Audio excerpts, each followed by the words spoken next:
नमस्कार, देख रहा इंडिया बोल रहा मीडिया में आपका स्वागत है। आप देख रहे हैं आर भारत टीवी चैनल।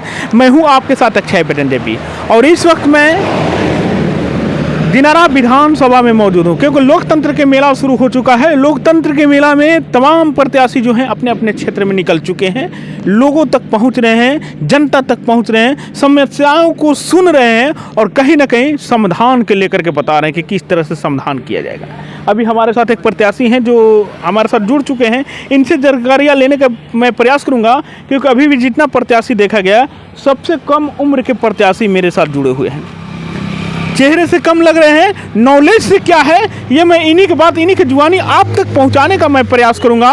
और इनका मोटो क्या है, समाज की सेवा करने के लिए विधानसभा के चुनाव में क्यों कूद पड़े हैं, विधानसभा के अखाड़े में क्यों कूद पड़े हैं, क्योंकि यहाँ पर एक से बढ़कर एक प्रत्याशी आ चुके हैं, एक से बढ़कर एक पार्टियाँ यहाँ आ चुकी है, एक से बढ़कर एक निर्दलीय उम्मीदवार भी यहाँ पर मौजूद हैं।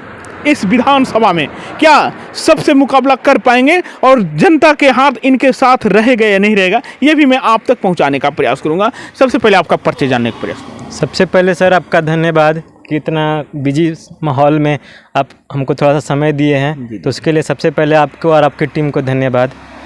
मेरा नाम अभिषेक रंजन है। मेरा गांव हरिबंशपुर है जो भलुनी धाम माँ भवानी का जो मंदिर है वो पूरा शाहाबाद एरिया में विख्यात है। दूर दूर से लोग वहाँ पे आते हैं पूजा पाठ करने। तो उसी भलुनी माई के प्रांगण में मेरा गांव है हरिबंशपुर। उसके बाद हम वहीं के रहने वाले हैं। उसके बाद हमारा थोड़ा समय दिनारा भी बीतता है क्योंकि वहाँ भी हम लोग का एक घर है, तो दिनारा बाज़ार पे भी हम रहते हैं। अभी आप माता रानी के दरबार से सीधे अपने क्षेत्र में निकल चुके हैं, कहीं ना कहीं माता रानी का आशीर्वाद लेकर के क्षेत्र के हर जनता तक पहुंचने का प्रयास आपने किया है। सबसे पहली बात है कि आपकी क्वालिफिकेशन क्या है? सर हम IIT दिल्ली से कंप्यूटर साइंस में बीटेक किए हुए हैं, जो 4 साल का कोर्स होता है। इससे मेरी शिक्षा दीक्षा हुई है और माता रानी की कृपा से हम जॉब भी अच्छी जगह करते थे। मेरे हाथों द्वारा कुछ योगदान हो पाए तो हम मानेंगे कि मेरा जीवन सफल हो। विधानसभा के अखाड़े में क्यों आप कूद पड़े, आपका मोटो क्या है? तो मेरा मोटो ये है कि जो भी मेरे छोटे भाई बहन हैं, जो अभी 5 साल या 10 साल के लोग हैं, वो उस कठिनाई से ना गुजरे जो उनके शिक्षा के दौरान होती है, या जब उनकी शिक्षा पूरी हो जाती है तो नौकरी या रोज़गार पाने में उनको वो कठिनाई ना आए जो हमको या जो मेरे साथ के जो लोग मेरे जो दोस्त मित्र हैं जो उनको आ रही है। तो हम उसी को लेके जो भी मेरा इस चुनाव का मुद्दा है, आपने जो फैसला लिया है, बहुत बड़ी फैसला को आपने लिया है।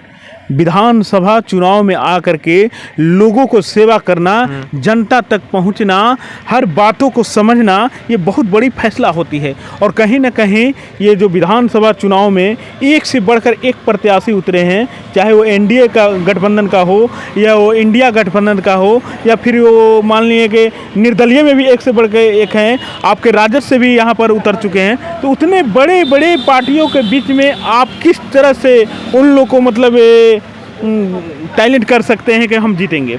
देखिए, एक आप बिल्कुल सही बोल रहे हैं कि जो विधानसभा चुनाव का माहौल होता है, बहुत गहमा गहमी, बहुत लोग आते हैं, धन बल होता है, संसाधन होता है।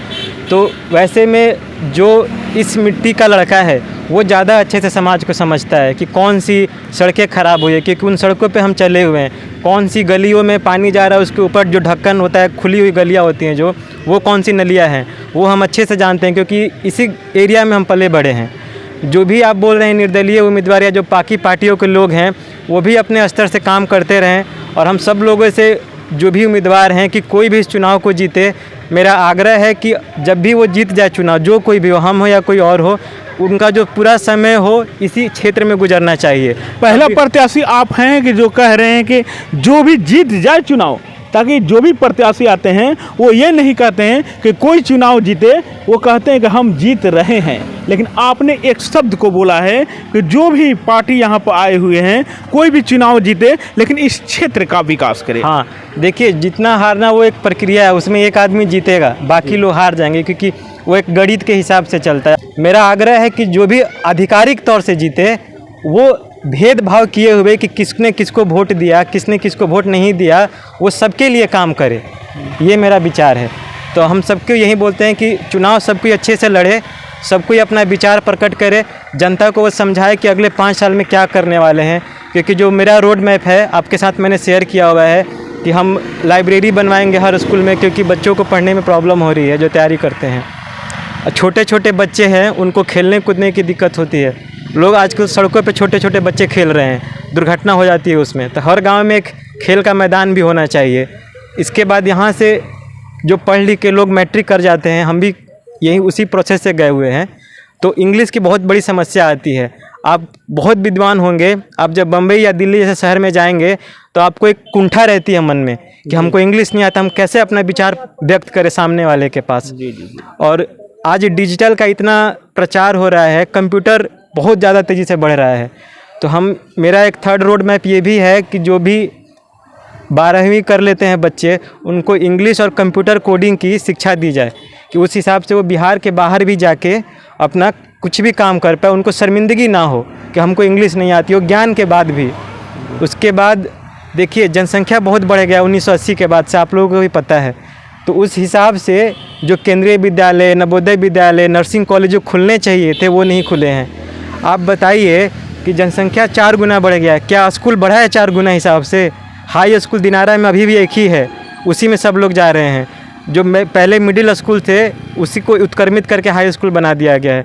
मेरा ये विचार है कि अलग अलग हाई स्कूल बने कि एक टीचर पे 40 बच्चे को ही पढ़ाया जाए, तभी वो फोकस करके पढ़ा पाएंगे उनको। तो मैं चाहता हूँ कि अगर जनता मुझे आशीर्वाद देती है तो यहाँ पे केंद्रीय विद्यालय खुले, नवोदय विद्यालय खुले, तो पता चले कि पढ़ाई होती कैसी है। उसके बाद देखिए ये कृषि बहुल एरिया है, तो यहाँ पे आप बहुत बड़ी बड़ी फैक्ट्रियाँ, स्टील प्लांट, सीमेंट प्लांट नहीं लगा पाएंगे, उससे प्रदूषण होता है, स्वास्थ्य पे बहुत ज़्यादा खराब इम्पैक्ट पड़ेगा। तो लघु उद्योग हर पंचायत में आप खोल सकते हैं। बिस्किट बनाने की फैक्ट्री होगी, आप टिकुली सिंदूर बना सकते हैं, ब्रेड बना सकते हैं, छोटे छोटे बहुत सारे उद्योग जो खोल सकते हैं, जिससे कि पर्यावरण प्रदूषित नहीं होगा।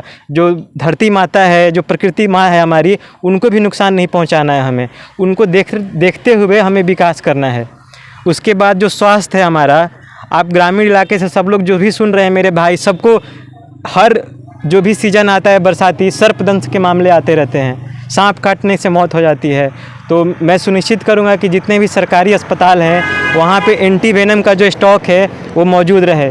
फिलहाल मतलब सरकारी हॉस्पिटल में कहीं कहीं मौजूद है सर। हाँ, तो अब सरकार ने उसको वेबसाइट पर डालना भी शुरू कर दिया है। तो हम सुनिश्चित करेंगे कि किसी को उसकी वजह से मृत्यु ना हो सांप के काटने से, कि दवाई नहीं मिला उनको सही समय पे। उसके बाद आप देख लीजिए जो महिलाओं में जब डिलीवरी होती है उस पर भी बहुत प्रॉब्लम है। कई बार डिलीवरी के वक्त छोटी छोटी जो कन्या होती है उनकी मृत्यु हो जाती है। तो उसमें भी सुनिश्चित करेंगे कि डिलीवरी कराने की जो सुविधा है हर सरकारी अस्पताल में हो, कि डिलीवरी के समय कम से कम किसी की मृत्यु ना हो। तो अभी अवेलेबल है हर सरकारी हॉस्पिटल में, डिलीवरी पेशेंट हो गया या नसबंदी हो गया, ये हर जगह पर। हाँ, तो उसको हम ये सुनिश्चित करें कि उसकी वजह से जो भी है वो दुरुस्त हो, उसमें कोई कमियां ना हो। मुख्य रूप से आपका 3 मोटो हमें समझ में आ गया, शिक्षा, रोजगार और स्वास्थ्य। तो जो देखिए ये किसी भी समाज की आधारभूत चीज़ें होती हैं। अगर आदमी स्वस्थ होगा तभी पढ़ पाएगा। जिस बच्चे को बुखार है वो स्कूल नहीं जाएगा, आप कितना भी अच्छा स्कूल बना दीजिएगा, अगर उसको कुपोषण का शिकार है वो स्कूल नहीं जा पाएगा। तो अभी हमारे साथ जुड़ चुके हैं अभिषेक रंजन, पहला प्रत्याशी जिन्होंने पढ़े लिखे बातों को आप लोग के सामने पेश किया है। इन्होंने ये भी कहा कि अगर मेरी बात अच्छी लगे तो हमें आप चुनिए, वरना कोई भी जीते यहाँ पर वो अपने क्षेत्र का विकास करे, अपने विधानसभा में रह करके विधानसभा का सेवा करे। जी सर, मेरा और ये भी मेरा आग्रह है कि जो लोग भी यहाँ पे हैं वो भी जो उनके पास लोग आ रहे हैं, जो उम्मीदवार हैं, उनसे विचार विमर्श करें, उनसे पूछे कि कैसे कैसे विकास होगा अगले 5 सालों में। क्योंकि जब तक जो उम्मीदवार हैं जनता से विचार विमर्श नहीं करेंगे, उनको समस्याओं का पता नहीं होगा। चलिए, बहुत बहुत धन्यवाद, आपने जानकारी दिया। अभी इन्होंने अपना टोटल जो भी बातें थी वो आपके सामने रख दिए हैं। आपकी क्या है विचार, क्योंकि जनता करे पुकार, अब की बार दिनारा विधानसभा में किसकी होगी सरकार, इस पर जनता अभी भी कर रही है विचार। क्योंकि पार्टी जो है वो चुनिंदा प्रत्याशी चुन करके अपने क्षेत्र में उतारा है, और कहीं ना कहीं जिनको विश्वास नहीं है वो निर्दलीय रूप से अपना नॉमिनेशन करा करके क्षेत्र में आए हैं। अब जनता के हाथ जिसके साथ वही पहने का ताज, और वही कहीं ना कहीं चलाएगा अपने विधानसभा के राज। हमारे साथ अभी जुड़े हुए थे अभिषेक रंजन जी, और अभिषेक रंजन जी अपने दिल के बात आपके सामने रखे हुए हैं। और आपकी क्या है विचार, एक बार कमेंट बॉक्स में कमेंट करके जरूर बताइएगा, क्योंकि देखन में छोटे लगे घाव करे गंभीर। अभी इनकी उम्र आप देख रहे हैं बहुत छोटी है, लेकिन कहीं ना कहीं नॉलेज बहुत काफ़ी इनके पास है। बन रही मेरे साथ, मैं लगातार अपडेटिंग आपको दिखलाते रहूंगा। आज तक के लिए इतना ही, फिर नया नोटिफिकेशन लेकर के मैं फिर आपके साथ जुड़ जाऊंगा। तब तक के लिए नमस्कार, जय हिंद, जय भारत। ठीक, प्रणाम।